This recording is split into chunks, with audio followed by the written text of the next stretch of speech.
Hi, ಇವಾಗಿನ busy ಲೈಫಲ್ಲಿ ಮಾಡ್ಕೊಳ್ಳೋದೇನು ತಿನ್ನೋದಕ್ಕೂ time ಇಲ್ಲ ಅನ್ನೋರು ಕೂಡ ಇದ್ದಾರೆ. ತುಂಬ ಟೈಮ್ ಹಿಡಿಯುವಂಥದ್ದೆಲ್ಲ ಮಾಡ್ಕೊಳ್ಳೋದಕ್ಕಾಗಲ್ಲ ಅನ್ನೋಂಥವ್ರು ಈ ಥರ ಈಸಿ ರೆಸಿಪೀಸ್ನಾದರೂ ಮನೆಯಲ್ಲೇ ಮಾಡ್ಕೊಂಡು ತಿಂದರೆ ಒಂದು ಒಳ್ಳೆ ರೆಸಿಪೀಸ್ನ ಮನೆಯಲ್ಲೇ ಹೆಲ್ದಿಯಾಗಿ ಮಾಡ್ಕೊಂಡು ತಿಂದ್ವಿ ಅನ್ನೋ ಸ್ಯಾಟಿಸ್ಫ್ಯಾಕ್ಷನ್ ಇರುತ್ತೆ.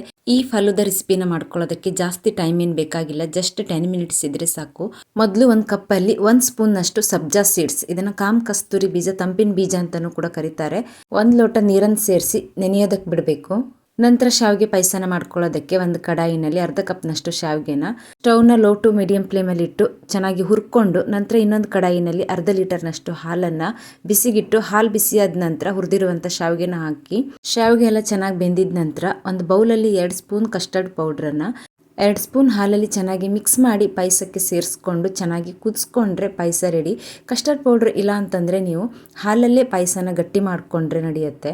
ಇವಾಗ ಇದನ್ನು ಸ್ಟವ್ ಆಫ್ ಮಾಡಿಬಿಟ್ಟು ಕಂಪ್ಲೀಟಾಗಿ ಕೂಲ್ ಆಗೋದಕ್ಕೆ ಬಿಡಬೇಕು. ನಂತರ ನಮ್ಗೆ ಇಷ್ಟ ಇರೋ ಎಲ್ಲ ಹಣ್ಣುಗಳನ್ನು ತೊಗೊಂಡು ಸಣ್ಣ ಸಣ್ಣದಾಗಿ ಕಟ್ ಮಾಡಿ ಗ್ಲಾಸಲ್ಲಿ ಡ್ರೈ ಫ್ರೂಟ್ಸು, ನೆನೆಸಿರುವಂಥ ಸಬ್ಜಾ ಸೀಡ್ಸ್, ಕಟ್ ಮಾಡಿ ಇಟ್ಕೊಂಡಿರುವಂಥ ಫ್ರೂಟ್ಸು ಹಾಗೆ ಪಾಯಸ ಇವಿಷ್ಟನ್ನು ಲೇಯರ್ ಆಗಿ ಹಾಕ್ಕೊಂಡು ಡೆಕೋರೇಟ್ ಮಾಡಿಕೊಂಡ್ರೆ ರುಚಿಕರವಾದಂಥ ಹೆಲ್ದಿಯಾದಂಥ ಫಾಲೂದಾ ರೆಡಿ. ರೆಸಿಪಿ ಇಷ್ಟ ಆದರೆ ವಿಡಿಯೋಗೊಂದು ಲೈಕ್ ಮಾಡಿ, ಹಾಗೆ ಚಾನಲ್ಗೆ ಸಬ್ಸ್ಕ್ರೈಬ್ ಆಗಿ. Thank you, bye bye.